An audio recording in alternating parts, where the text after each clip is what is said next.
So I have an opinion about Family Guy, and I guess we're gonna talk about this. I'm sorry for this.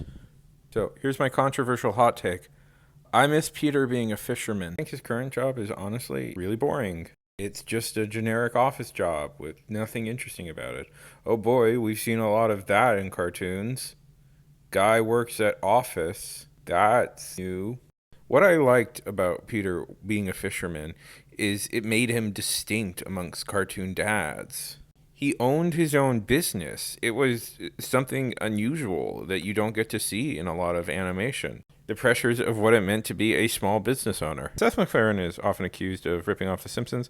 I don't know if that's necessarily true, in a sense that you can't rip off the idea of a family sitcom because they are so endemic, but The Simpsons definitely did create the environment for Family Guy to exist. A critique McFarlane had somewhat subtly, and I don't think it's a totally unjustified critique, is that Simpsons felt awfully generic with refusing to name exactly where Springfield was. And part of the reason why he wanted there to be specific locations is because he wanted it to have a more like authentic feel.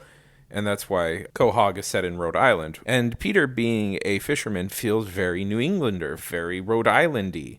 I also think it made him a more dynamic character, that he had goals and ambitions other than getting drunk with his friends and avoiding hanging out with his family.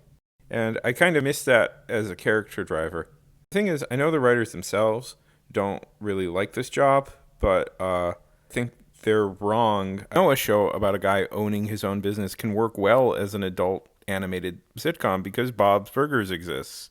And this is going to sound dorky, but honestly, there was something romantic about this idea. A character out on the water, fishing, trying to make his living. That could have been artistic.